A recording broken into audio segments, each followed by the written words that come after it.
Good afternoon, everybody. TGIF. It's nice to see all of you today. I will just note before we get to your questions that the mood of the weather is indicative of the mood here at the White House. Today is the last day for White House Communications Director Jen Palmieri at the White House. So many of you know Jen well. She started here at the end of 2011, and over that course of time has served at the White House during the president's re-election campaign and during a very busy period here at the White House for the last couple of years. So she is somebody who has earned the respect and admiration of so many people here at the White House, not just for her obvious skill at what she does, but really the way that she does her job, I think, has really is what has many people sad about her departure today. So that said, I'm confident that she has a very bright professional future, and I think it's possible that while today is her last day in this White House, it may not be the last time that she serves at the White House, so we'll see. So with that, not so oblique reference to the future, Nedra, why don't we get to the questions? Okay, today we have another Islamic State affiliate claiming attack for responsibility for a very deadly attack today in Yemen after Tunisia earlier this week. What can you tell us about those claims? Nedra, let me start by saying that the United States strongly condemns today's suicide bombings that killed well over 100 and left hundreds of others wounded. We express our condolences to the families of the victims. We deplore the brutality of the terrorists who perpetrated today's unprovoked attack on Yemeni citizens who were peacefully engaging in Friday prayers in their places of worship. Political instability threatens the well-being of all Yemenis and denies them the opportunity to live in safety, peace, and prosperity. Today's attack on the mosques in Sana'a underscores the terrorism affects all Yemenis, and no one political group alone can confront the challenges facing Yemen. As it relates to your specific question, however, I can tell you that we cannot at this point confirm the veracity of the claim of these extremists that they are affiliated with the Islamic State. We have seen these kinds of claims in the past from other extremist groups. It does appear that these kinds of claims are often made for a perception that they have that it benefits their propaganda efforts. There is not at this point clear evidence of an operational link between these extremists in Yemen and ISIL fighters in Iraq and Syria.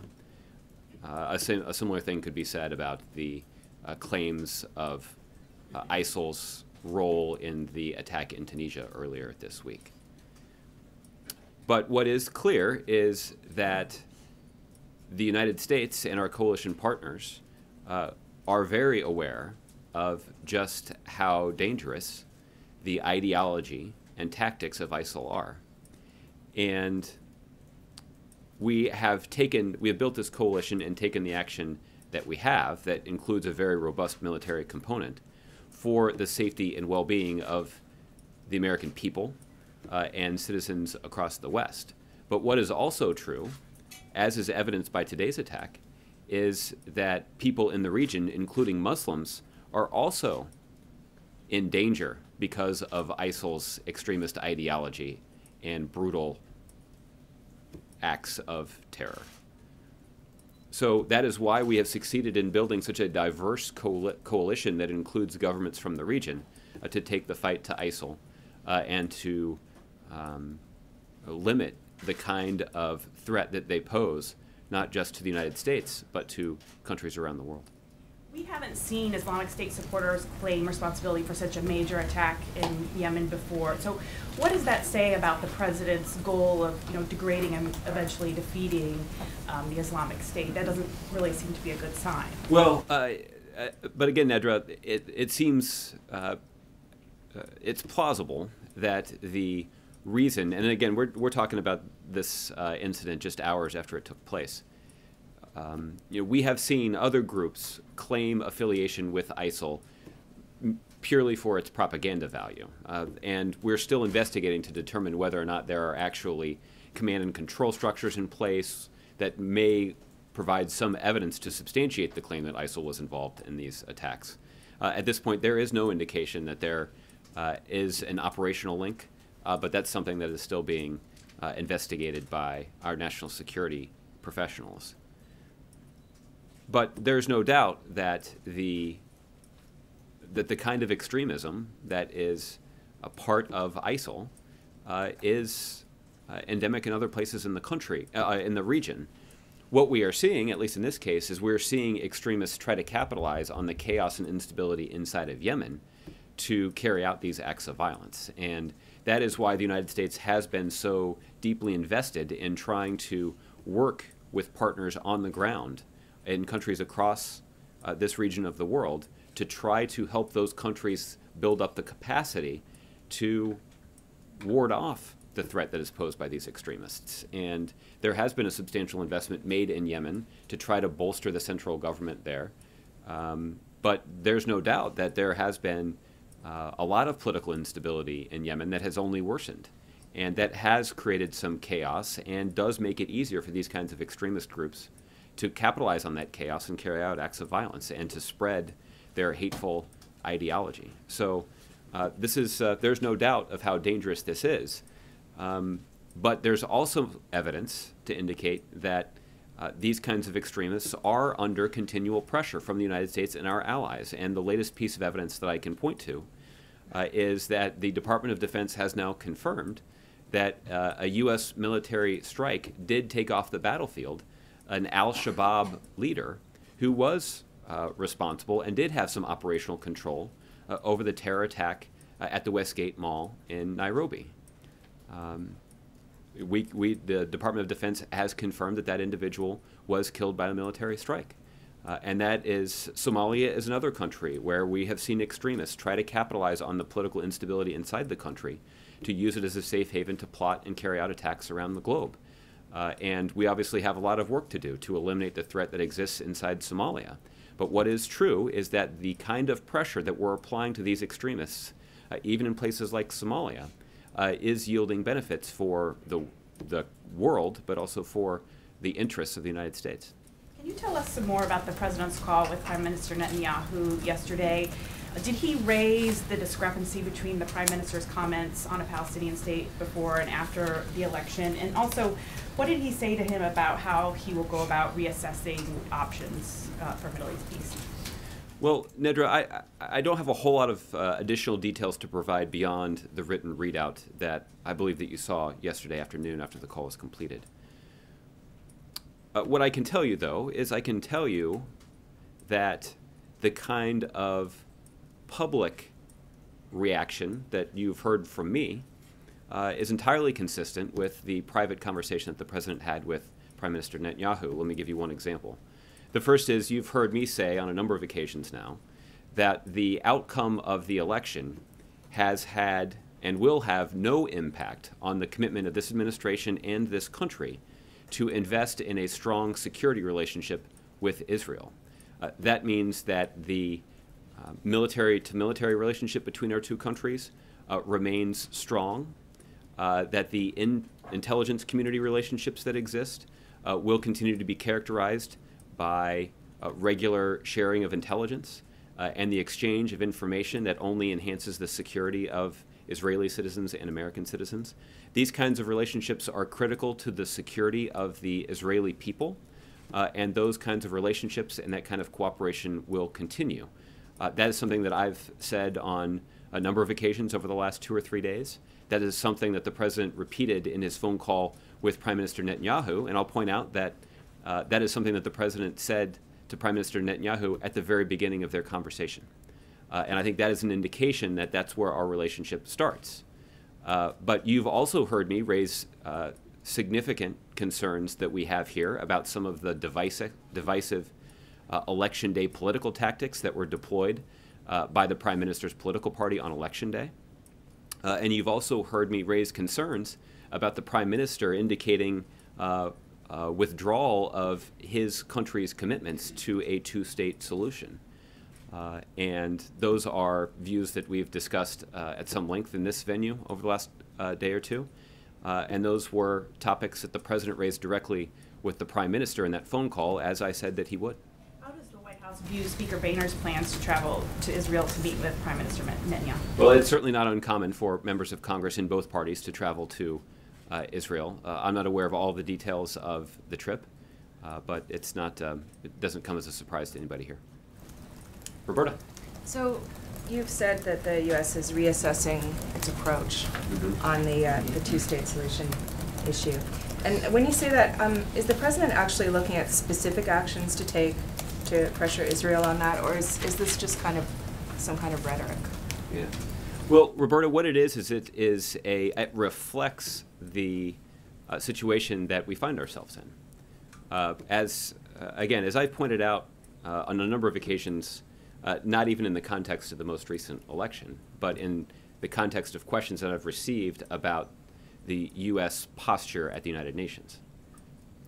We have been very clear about the fact that it is the policy of the United States that the best way for the Israelis and Palestinians to resolve their differences is at the negotiating table, with the ultimate goal of trying to establish a two-state solution.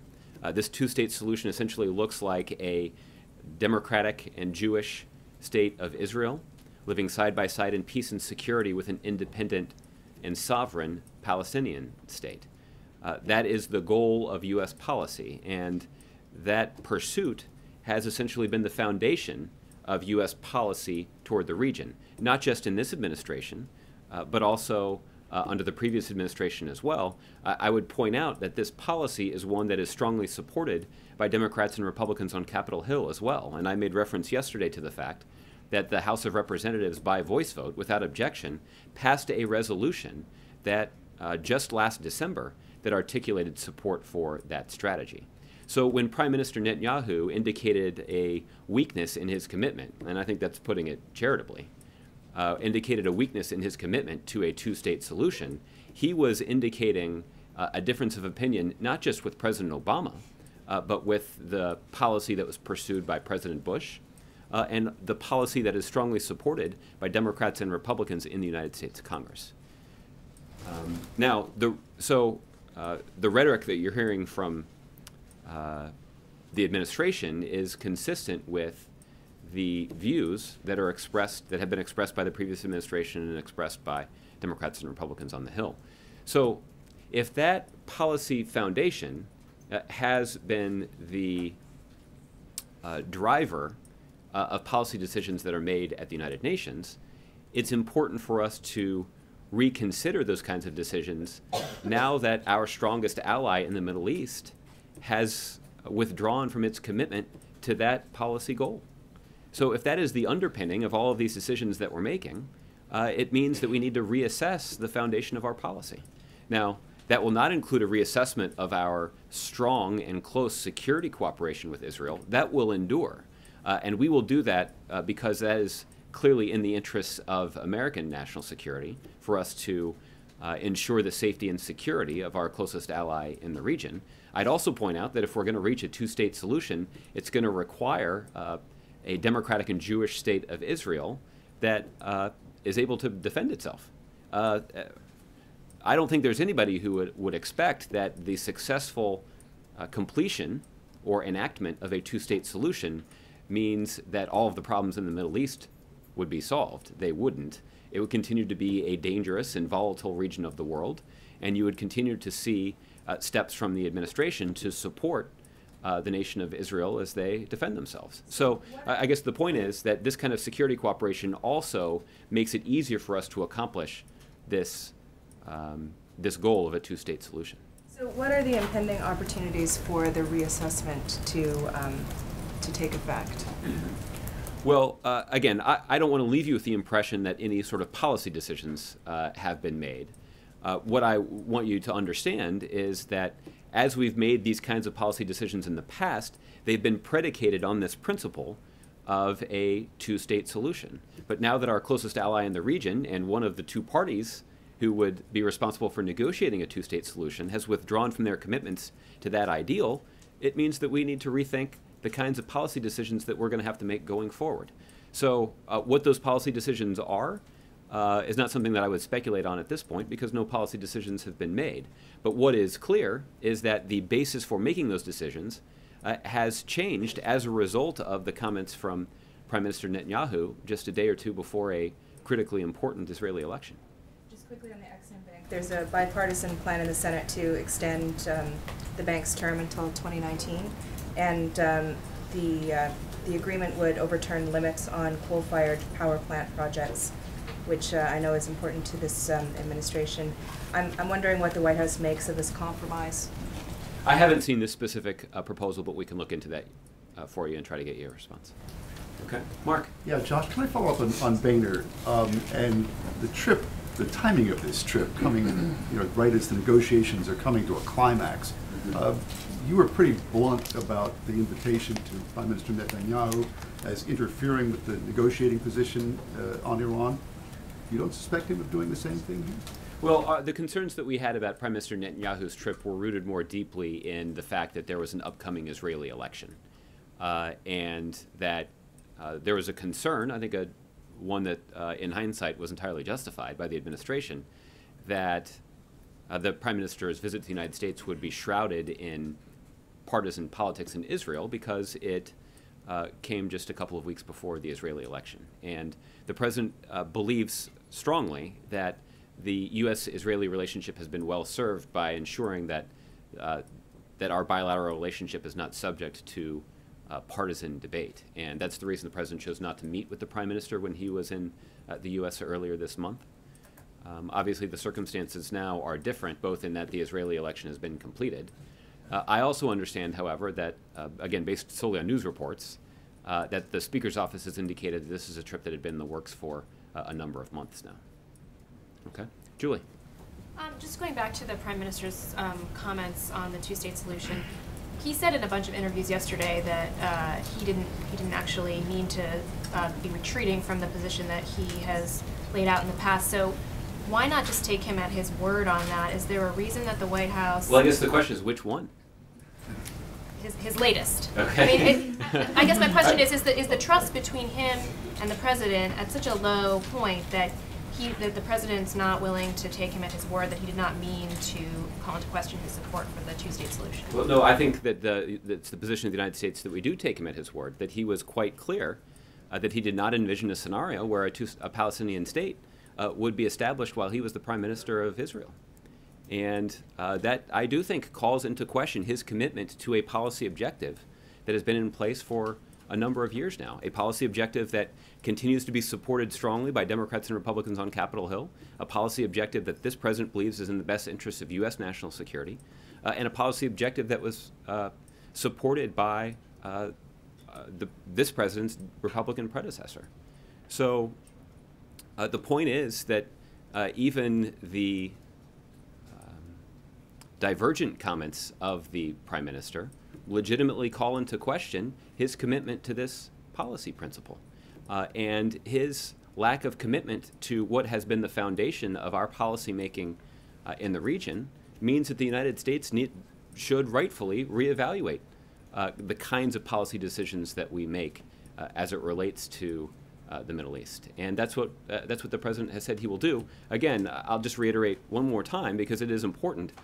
The President does not envision reiterating or reassessing our commitment to security cooperation with Israel. We understand, the United States understands, how important that cooperation is to the security of the Israeli people. And that will continue to be another bedrock principle of our relationship, which is a close and enduring intelligence sharing and security cooperating relationship between the United States and Israel. Israel groups here in the United States reacted positively to what the Prime Minister had to say yesterday. And I wonder whether anyone at the White House or the President feels like that there's work that needs to be done on this end to try to repair some of the relationship that we've seen deteriorate in the last few weeks and months before the election, and whether you think that can happen while Ron Dermer remains his ambassador. Well, obviously the decision about appointing an ambassador is the responsibility of the leaders of the country. And so obviously Prime Minister Netanyahu will decide who is the person who is best positioned to represent his country in the United States. And I would not anticipate that, and so what the president and his team will do is we're going to continue to have an open line of communication with our allies in Israel. And that certainly will be true when it comes to security cooperation. That will continue to be the priority. But as we move forward and as we reassess some of our own thinking about our policy in the region, we're going to continue to have an open line of communication.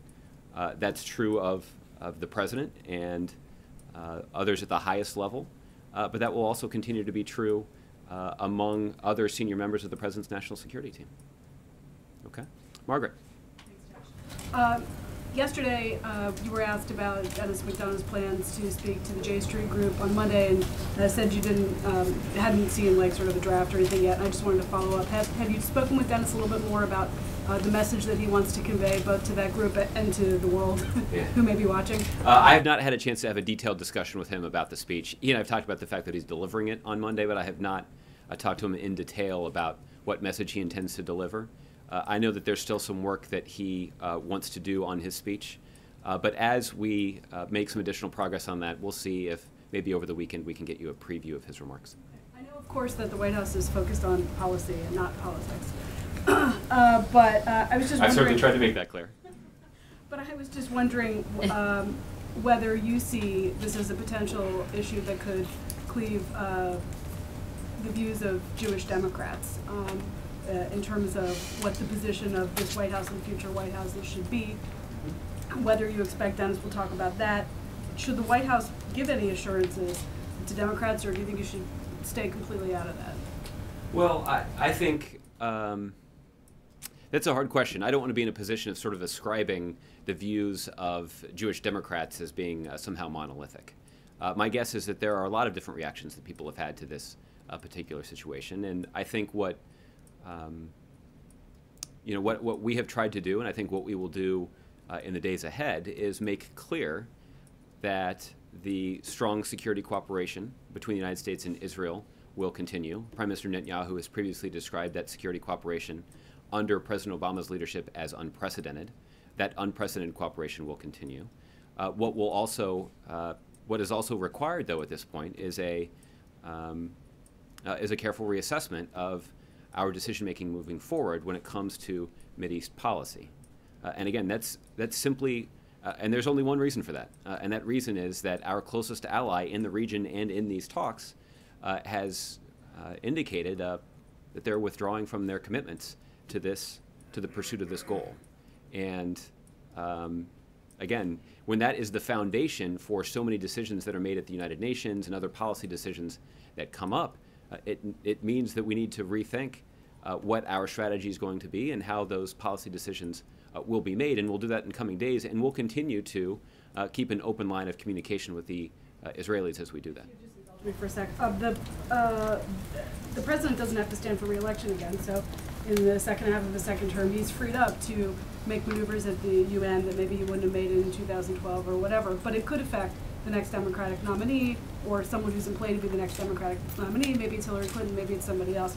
I guess that's what I'm asking, not whether Jewish Democrats are monolithic, but obviously they're not. I mean, you don't want to drive an entire important part of your base over to the other party, and I'm wondering how you thread that needle while you're trying to focus on policy and national security concerns. Well, I think what will be the focus will be the policy, and frankly, I think this will be I do anticipate that this will be the subject of some debate in a political context, and I think that's an appropriate thing to happen.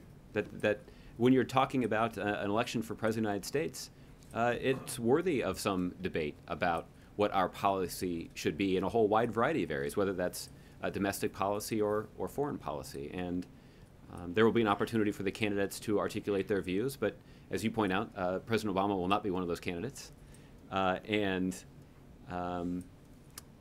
So that's a discussion that those candidates can and probably should have. The president will continue to make the case that his foreign policy is guided by what he believes is in the best interests of the United States. And that's certainly true in this situation. That's why the security cooperation with Israel will continue. It's also why we're going to spend some time reevaluating what our policy should be to the region. But our priority will continue to be the best interests of United States national security. Okay, Kristen. Josh, thanks. I want to ask you about Iran. Obviously, the deadline is getting very close for reaching a framework for a deal.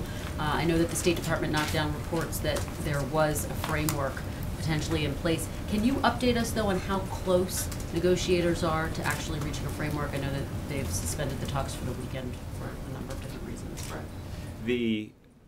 I know that there was a lot of hard and difficult work that was done in the context of negotiations that have taken place over the course of this week. I would hesitate at this point, though, to give you a detailed assessment about just how close they are. I know that I know that the readout that you got from the State Department was that there was some progress that was made. I know that what the Secretary of State plans to do next, though, is to consult with our European partners. And so this weekend, Secretary Kerry will travel to Europe, where he will meet with his German, British, and French counterparts. I also know that today, it's the intention, the Secretary intends, if he hasn't already, to speak directly with his Chinese and Russian counterparts as well. Again, all of these countries are participants in these talks with Iran, and the kind of unity that we've seen in the international community to pressure Iran to come into compliance with international expectations about their nuclear program has been an extraordinarily powerful tool in this effort. And at this stage in the negotiations, the Secretary believes that it's appropriate for him to spend some time talking to the other participants on our side of the table, frankly, as we get close here to the last 10 days or so of these negotiations. How does President Obama see his role? Obviously, he released the video message, and some Iranian officials were concerned that that was putting pressure on the talks, potentially undercutting the talks. How does he see his role? What can we expect from him in these final days? Well, as you have seen, the president is obviously quite interested in these ongoing negotiations. That, I guess, to put it mildly. The president continues to get regular, daily, frankly, and they come more than once a day, updates on what's happening in these conversations. The president has had the opportunity to speak to Secretary Kerry on more than one occasion to get updates. I don't know whether or not they've spoken today. And I would anticipate that the president would also be in touch with some of his counterparts as well. I don't have anything to preview for you, but stay tuned on that. So this is something that the president is very interested in, and obviously this is a priority because it has significant consequences for our own national security, and the president will be deeply engaged in this. And I just want to be clear, Secretary Kerry had indicated there's not going to be another extension, and obviously this is the deadline for a framework of a deal, with the goal of reaching a broader deal in June. But would the president be open to an extension? In other words, what happens at the end of the month if they can't reach an agreement? Well, the president has made this clear too. The president has observed, I think rightfully, that these negotiations have been going on for more than a year, and the time has come to strike an agreement if one can be reached, and that is why we've seen the negotiators, both on the Iranian side and on the side of the international community, working hard on this. One thing I do want to clarify about one aspect of your question, though, is what we would anticipate at the end of this year is essentially, or at the end of this month, pardon me, at the end of this month, we would anticipate a political agreement. And what that means is it means some very specific commitments from the Iranians about their nuclear program and about how some of their nuclear facilities are run. It would also include very serious commitments by the Iranians to agree to a set of historically intrusive inspections. And the details of those agreements are what we would expect we could have locked down in terms of the commitments that they're making. What, however, will be required, though, is then for the technical experts to get together and to talk about how those political agreements are technically implemented. And I think, understandably, the United States is keenly interested in making sure that the technical details of this agreement live up to the commitments that were made in the political context. And so what we have said is that we would anticipate that those technical negotiations and discussions would also take a little bit of time too, but that we would anticipate that those kinds of technical conversations could be resolved by the end of June. And just one more question, shifting gears. The arrest of the African-American student at UVA, obviously there's this video. I want to stress it's still under investigation, but has the president seen the video? Does he have a response, particularly given all of the discussion that this nation has had about the tensions between minority communities and law enforcement officials?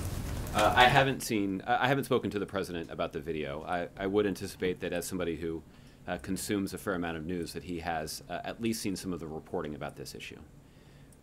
Because of the fact that it is under investigation by local authorities, I would hesitate to comment on this specific matter. But I would just say more generally that it does underscore the president's view that we need to place a priority on helping local law enforcement agencies in communities all across the country build trust with the communities that they serve and protect. And there are a large number of, in fact, the vast majority of law enforcement agencies and the officers who work in them understand why this is a priority and do an excellent job of serving that community and earning the trust of the citizens that they are protecting and serving. In fact, many of these officers actually live in these communities. And so there's no doubt about that. What is important is that these law enforcement agencies are doing everything that they can, and many of them do, to do what they can to build that trust and to do even more to earn that trust. Because we know that as law enforcement officers are deeply embedded in these communities, they can be more effective in fighting crime. And that means that these communities are safer, which has obviously strong benefits for the people who live in these communities. But it also means that these law enforcement officers can do their jobs more safely. And I think, as the president said rather memorably in the State of the Union, that the wife or spouse of a law enforcement officer has a right to making sure that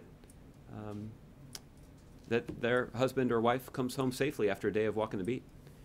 And that needs to be a priority. This is an honorable profession, and the vast majority of law enforcement officers do an excellent job at this and take their responsibilities very seriously. And all the more reason that if we can give law enforcement agencies across the country tools to promote better understanding between the law enforcement officers and the communities that they serve, that this is that the work of law enforcement agencies across the country can be enhanced if that's done. Ed? Josh, before I was struck when you were asked about Ambassador Dermer, you said, that's basically the Prime Minister's choice. You're not going to interfere with that. That's correct. So why is the U.S. second-guessing the Prime Minister so much about his policy choices?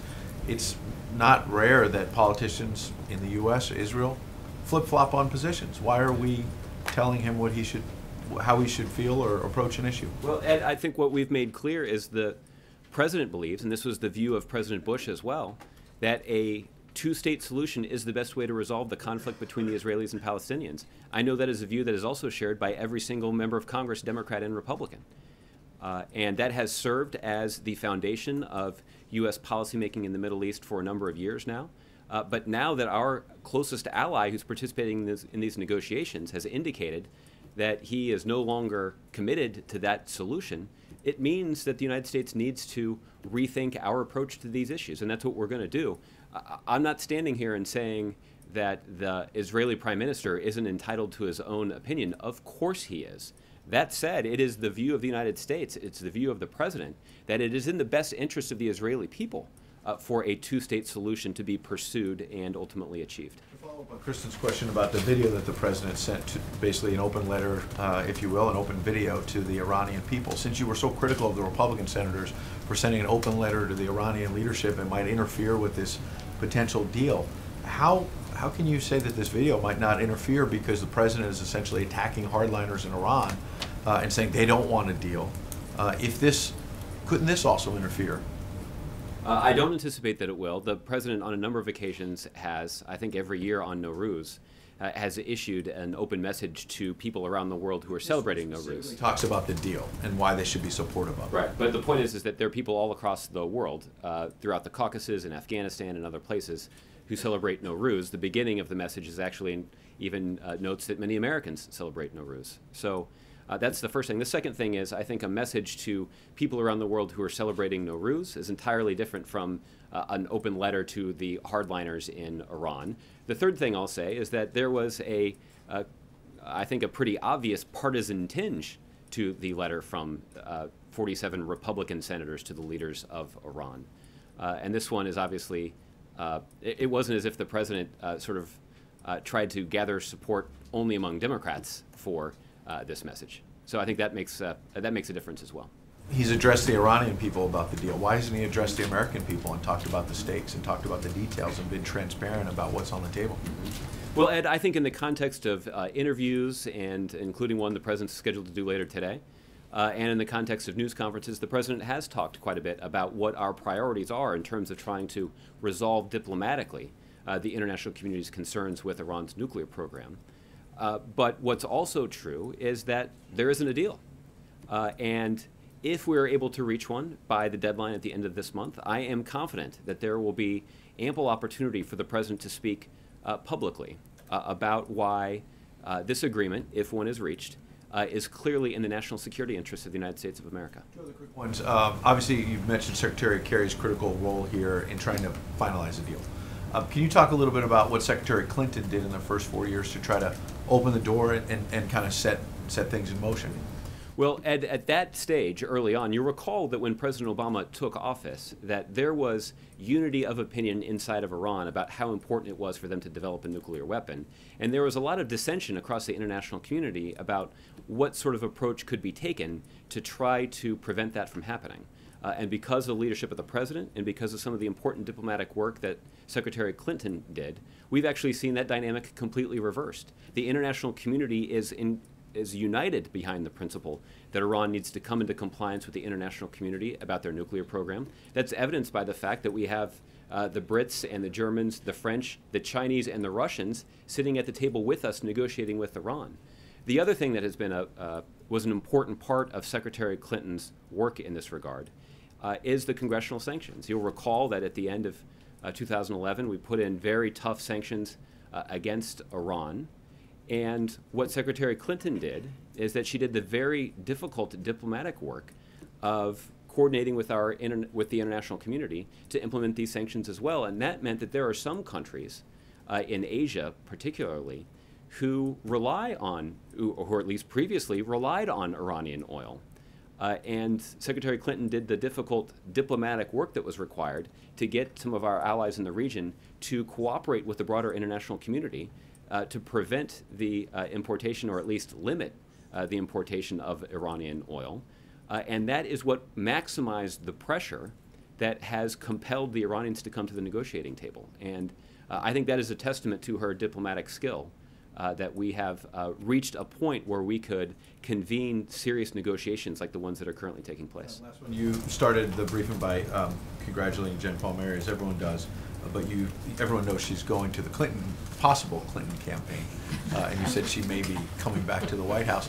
Is that a signal that people here, not just the people who are joining that potential campaign, but that people around this building are rooting for her to get in and win?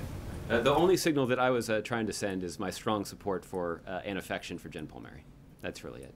So, Cheryl. Thanks. A budget question, actually. So now that the House and Senate budgets are out, especially looking at defense spending, there appears to be some differences, and especially in levels and also uses of the Overseas Contingency Fund.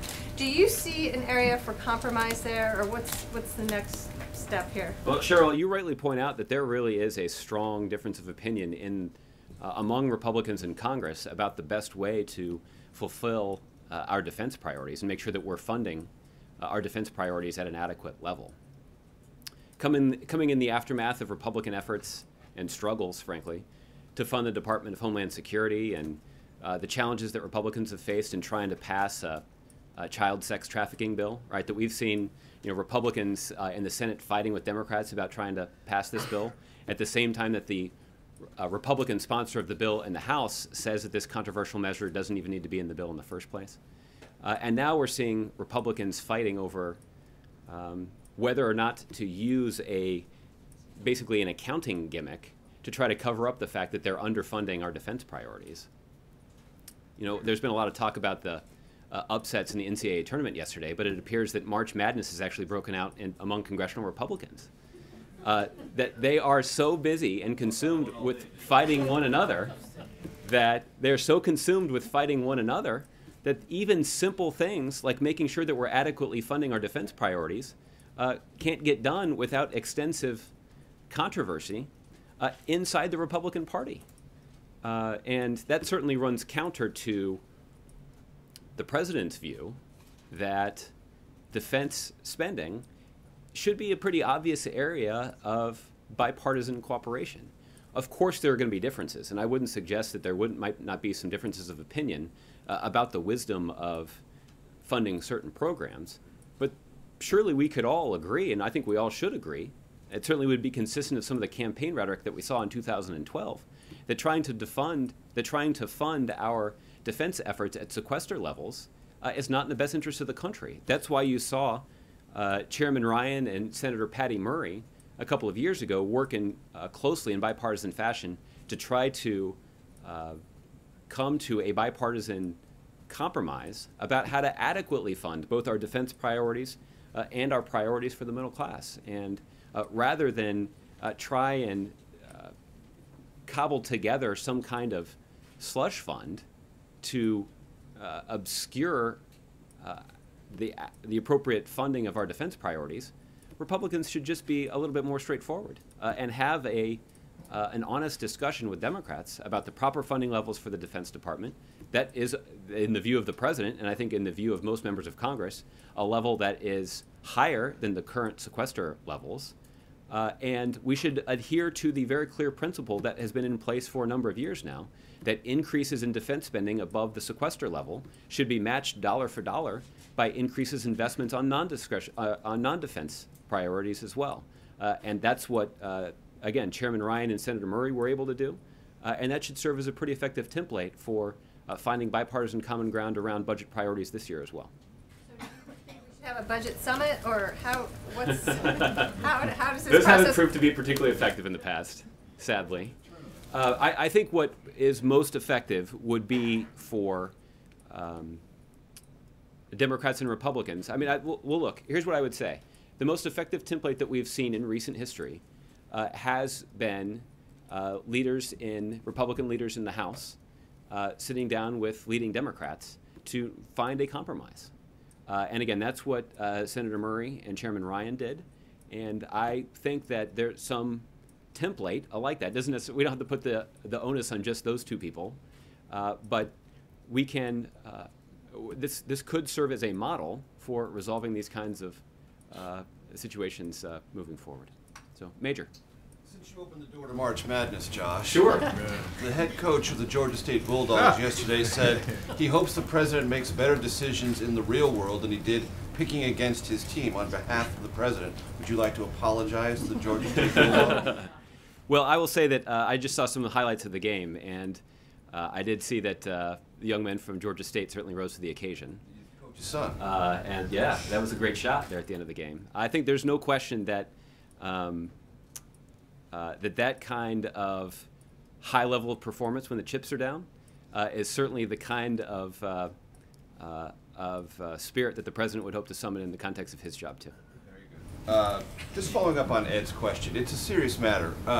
You mentioned things, and I don't want to tread on Jen's last day. Sure. But 3 people who work prominently for the president and the first lady are going to Hillary Clinton's campaign. Does the president anticipate her announcing a campaign soon? Does he wish her well? Is he going to endorse any Democrat before the convention? I don't have any special insight into the possible campaign planning of Secretary Clinton. There's obviously extensive speculation. Some of it's done, rather publicly, but I wouldn't do that from here. There's no doubt that the president wishes both Jen Palmieri and Secretary Clinton well in the future. And John Podesta. Right, and others who... First Lady's press secretary. Well, there are a number of people who... I don't think it's particularly a surprise that there are people who are close to either President Clinton and Secretary Clinton who have also spent some time working for President Obama as well. They obviously have a lot of overlapping interests and values and priorities, and so there is no doubt that there has been there have been people who've worked for either President Clinton or Secretary Clinton who've also worked for President Obama. As it relates to the president's intentions to wade into a Democratic primary, that's not something that he often does. But I wouldn't rule it out at this point. But we'll see. Okay. Long way till the Democratic convention. I want to continue the conversation we had a little bit yesterday about Afghanistan and see if I can get you to be a bit more precise, maybe flesh out some of the conversations I've had with people here in this building about the aggregate number of troops. Will that change post-2016, or is the president contemplating, or has he already decided, to slow down the pace of withdrawal in Afghanistan between now and 2016, but keep the promise to withdraw all but 1,000 military personnel for essentially diplomatic security purposes by the end of 2016? What we have said, Major, is that the... I'd like you to say something new. Well, but I do think what I've said in the past is fair point. Well, I'll take a shot at that. Okay, good. What is true is that the president has identified essentially the end of 2016 or the beginning of 2017 as a pretty clear endpoint for our military drawdown. And what he has said is that by early 2017, he would envision a military footprint that would be consistent with the kind of military footprint that we see in other countries, where there is obviously a priority placed on protecting the embassy, and where there also would be a presence that would be consistent with our presence in other countries where there's a strong military-to-military relationship between the United States and the host country. And so preserving a footprint that would allow us to maintain that coordination would also be important. And this, yes, I don't know that we've said the 1,000 number, but I think experts have indicated that what the president's talking about is along the lines of about 1,000 troops to fulfill those two purposes. Again, to promote military-to-military cooperation, to protect the embassy. And that's been the policy that President Obama put in place a number of years ago. That hasn't changed.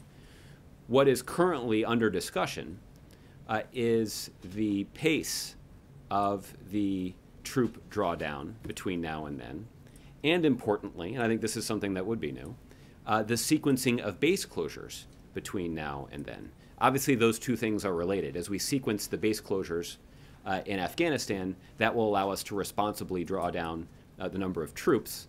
You obviously need a minimum troop level to keep open some bases. So the president has been hearing from his national security team and commanders on the ground about the proper way for us to manage the pace of the drawdown and the proper way to sequence base closures in light of the security situation in Afghanistan.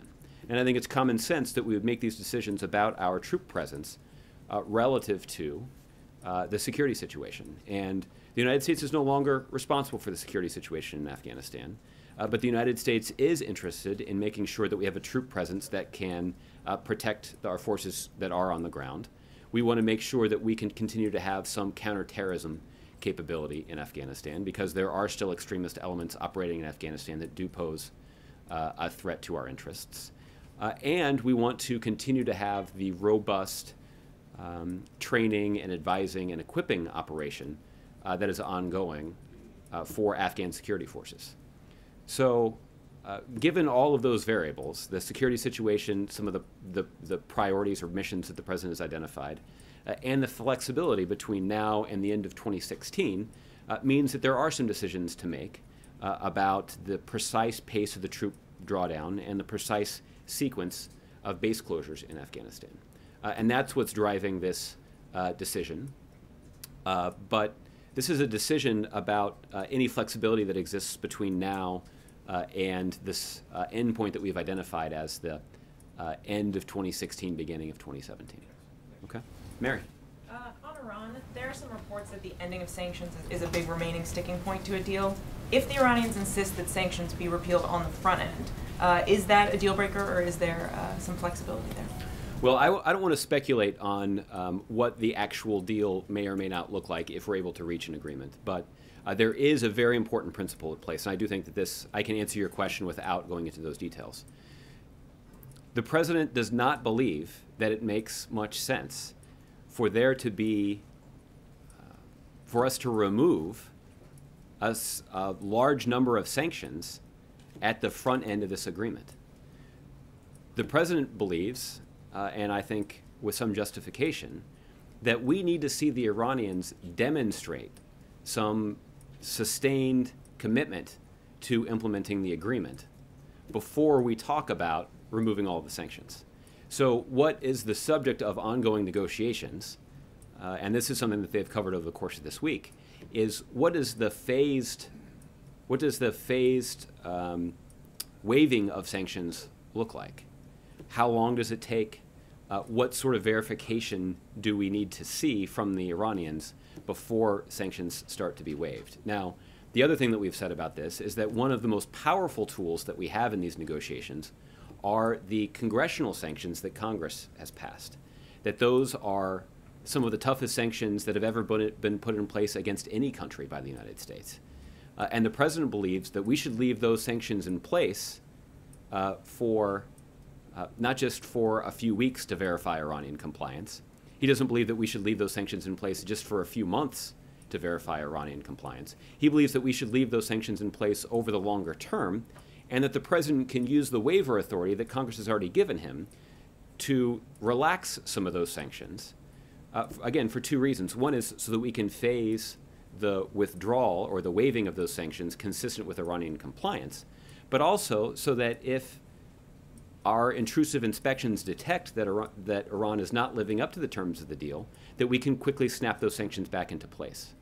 And this is the way the president believes that we can both protect U.S. national security interests, but we can also give Iran an incentive to continue to live up to the agreement, right? That if we are in this situation where we can continue, again, over a sustained period of time, make clear to them that if they don't continue to live up to the terms of the agreement, that this sanctions regime that we've temporarily waived can be snapped back into place in an instant. And that will put enormous pressure on Iran once a deal has been reached, if a deal is reached, to continue to live up to the terms of that agreement over a substantial period of time. And on a different topic, the sale of a well-known home in Hawaii has once again sparked rumors that the president and first lady may have purchased property. Apparently was bought by a Chicago attorney who has some ties to the first family. Any truth to this? Are the Obamas behind this purchase? They are not. Okay.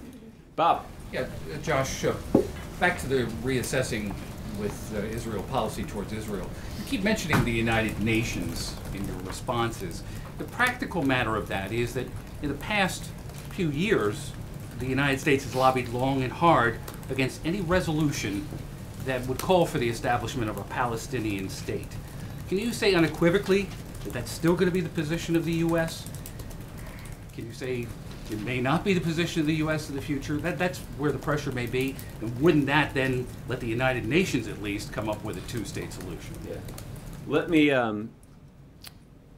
the reason that the United States on a number of previous occasions has opposed a resolution like the one that you described is that we have made the case to the international community that a solution shouldn't be imposed on the outside because the two parties should come to the table and reach a negotiated settlement face-to-face that results in a two-state solution that allows a democratic and Jewish nation of Israel to live side by side in peace and security with an independent, sovereign Palestinian state. And that we've said the best way to resolve this is at the negotiating table. What's now changed, and again, that is a view that isn't just the view of President Obama, that is the unanimous view of Congress, and was the view of the president's Republican predecessor. So the only thing that's changed is that our ally in those conversations, Israel, has indicated that they're not committed to that approach anymore. And so if that's the case, it means that we need to sort of rethink what our approach is going to be in the United Nations and other areas where we confront this question about how to resolve the differences between the Israeli people and the Palestinian people. But it still sounds like you're saying that the U.S. would still be opposed to a UN resolution. Well, what I'm saying is that our justification for that opposition has been undermined based on the comments made by the Israeli Prime Minister. So that is why we've been pretty candid about the fact that the administration now needs to reevaluate what our policy will be in this area. We will continue to believe that a two-state solution is in the best interest of our own, of the United States. We also happen to believe that it's in the best interest of the Israeli people and the Palestinian people as well. But that is a view that's not shared by the Israeli Prime Minister, or at least it's unclear whether or not he holds that view anymore. And so that certainly changes our justification for some of the decisions that we make at the United Nations, and that's why those kinds of decisions will be reevaluated. Well, would you agree that there may be more pressure now on bringing up such a resolution again?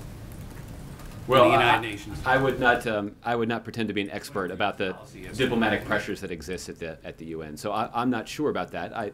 I know that there has been in the past and continues to be interest in the international community about a UN Security Council resolution, but the likelihood of something like that coming up or in the time frame in which it would is something you could ask the State Department about. All right, Jim. But the Prime Minister has said 3 times now in post-election interviews that he does believe in a two-state solution. Why isn't that good enough? Because, Jim, he said earlier this week that he wasn't. So the point is that politicians don't say things before elections that may not be where they are. It may be just political expedience. Well, I think why isn't that not the case? The president, I mean, you know, the president has said things that he has had to reverse himself on over the years. I think the point is, Jim, the verb that you're using is may.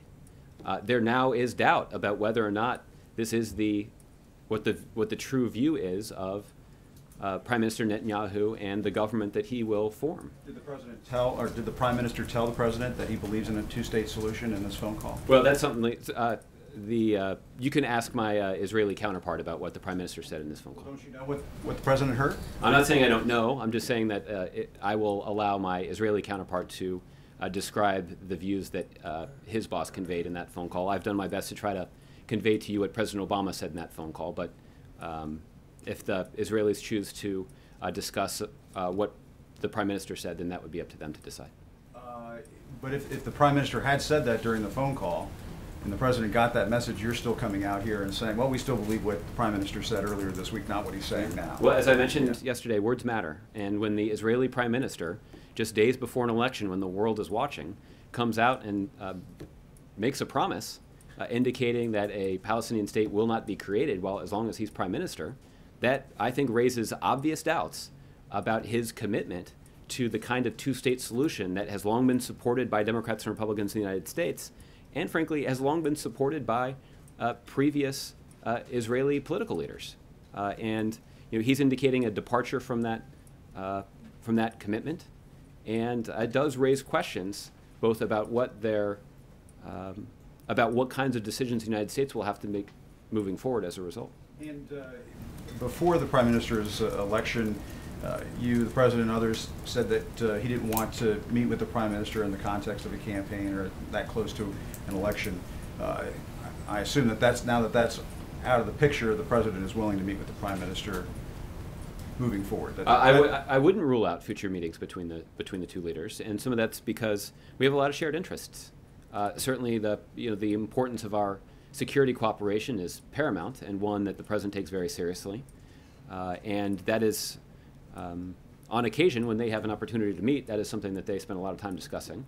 But there are other issues of mutual interest. We know, for example, Prime Minister Netanyahu has indicated he's very interested in the international community's efforts to resolve the international community's concerns with Iran's nuclear program.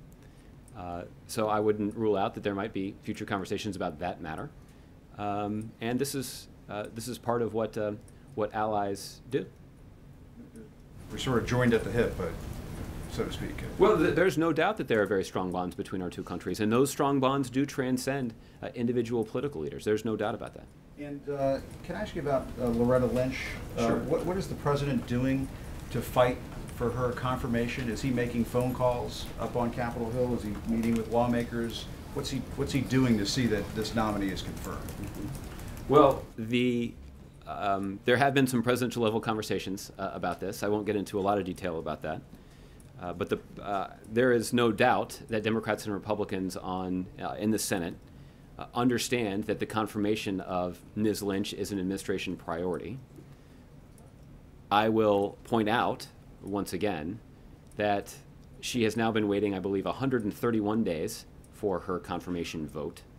That is more than the amount of time that the 5 previous nominees for Attorney General have waited for a vote. That is an unconscionable delay, and it's particularly ironic that that delay continues, even though no one has raised a single legitimate concern about her qualifications or ability to do the job. And, you know, again, I think this is another example of how Republicans, frankly, have not lived up to the commitment that they made in the Wall Street Journal on the day after the election, where the Speaker of the House, John Boehner, and the incoming Senate Majority Leader, Mitch McConnell, indicated that now we can get Congress going. That was the headline of the op-ed that they wrote in the Wall Street Journal. The fact that a well-qualified nominee that has bipartisan support has now been waiting 131 days for a vote, I think is an indication that they're struggling mightily to live up to that promise. And has the President talked to the Majority Leader, Mitch McConnell? I don't have any specific conversations to. And do you believe that she will be confirmed? I certainly understand that she has bipartisan support and she deserves to be confirmed. But I'll just point out that while she waits, the United States can take some solace in knowing that the current Attorney General continues to serve, that he will remain in that office, and he will do what he has done for the last 6 years, which is he will show up to work early and he will stay late, and he'll use every element of authority that he has to implement the policies of this administration and fight for fairness and justice for the American people. So we take some solace in knowing that he continues to remain on the job, but I know that even he is looking forward to the day when he can hand over the keys to the office to Ms. Lynch. Okay. Casey. Thanks, Josh. I wanted to ask you about this tragic incident in Mississippi. I know that this is under investigation, but I'm wondering, is the President aware of it? Has he been briefed on it? And do you have any updates on what that investigation has told us so far? I have seen the news reports about this. I don't know whether or not the President has received a briefing, but I would anticipate that he has seen news reports about this as well, although I've not talked to him about it. I know that there are federal officials who are involved in the investigation, so I'd refer you to them for any updates they may be able to provide. Okay. Mark. Josh, I understand that you don't want to speak for Prime Minister Netanyahu about yesterday's phone call. Can you say whether President Obama tried to clarify Netanyahu's position on two-state solution in the phone call? Well, what I can just say is that the chief purpose of the call was to congratulate Prime Minister Netanyahu on his party's victory. The President also began the call by reiterating the commitment of the United States to ongoing security cooperation with Israel for the benefit of the Israeli people. And the President, as I have publicly,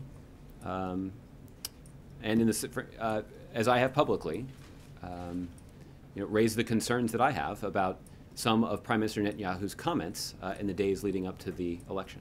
So that the phone call did not clarify for the President Netanyahu's position. Is that what you're telling us? I would say that was not the result of the call. All right. Chingy, I'll give you the last one. All right, and then we'll do the week ahead. Okay. Two questions. First is about the Japan Prime Minister Abe's state visit to the U.S. Japanese media report that he will come to the U.S. on April 26 for 8 days and deliver remarks in the Congress. So what's President Obama's expectation about his visit and also his remark in the Congress? I don't have an update on, I've seen those reports. I don't have an update on them at this point, but I'll see if I can have somebody follow up with you on that. And also on AIIB, after all G7 European countries joins AIIB, Japan today also indicates, according to Reuters, that they could be part of AIIB. If Japan did, would the U.S. consider to join? Well, I would. What we have said is that I don't have any decisions to announce about the U.S. policy toward the AIIB. You're better at that acronym than I am. What we have indicated, though, is that international multilateral organizations like this, financial organizations like this, need to live up to very high standards. And we've certainly seen the World Bank do that, and we believe that that would be necessary for the success of an organization like this one. But other than that, no policy decisions have been made on the part of the U.S. government. All right, let's do the week ahead. On Monday, the President will host the 2015 White House Science Fair and celebrate the student winners of a broad range of science, technology, engineering, and math competitions from across the country. This year's Science Fair has a specific focus on diversity and includes many students from underrepresented backgrounds who are excelling in STEM and inspiring the next generation with their work. That afternoon, the President will host and deliver remarks at the Select USA Investment Summit at the Gaylord National Resort and Convention Center. Select USA, which many of you know was created in 2011, is the first ever federal effort to bring job-creating investment to the United States, promoting the United States as the world's premier business location, and providing easy access to federal-level programs and services related to business investment. The 2015 Select USA Investment Summit aims to connect investors from around the world with representatives from nearly every U.S. state and territory. On Tuesday, as we've discussed a little bit earlier, the President will host Afghan President Ghani, Chief Executive Officer Abdullah, and key members of the Afghan Unity Government for meetings and a working lunch at the White House. The two presidents will discuss a range of issues, including security, economic development, and U.S. support for the Afghan-led reconciliation process. I'll have to get back to you on that. This marks the first meeting between the two presidents at the White House following the 2014 presidential election in Afghanistan, which produced the first democratic transfer of power in Afghanistan's history. On Wednesday, the President will deliver remarks at a kickoff meeting of the Healthcare Payment Learning and Action Network, which aims to bring public and private sector actors together to build on the Affordable Care Act's efforts to move healthcare toward a system that provides the best care for patients and pays providers based on the quality rather than the quantity of care they give patients. On Thursday, the President will travel to Birmingham, Alabama to deliver remarks on the economy. We'll have some additional details about the President's travel to Alabama in the coming days. And then on Friday, the President will wrap up his week by attending meetings at the White House. Thanks, everybody. Have a great weekend. Thanks.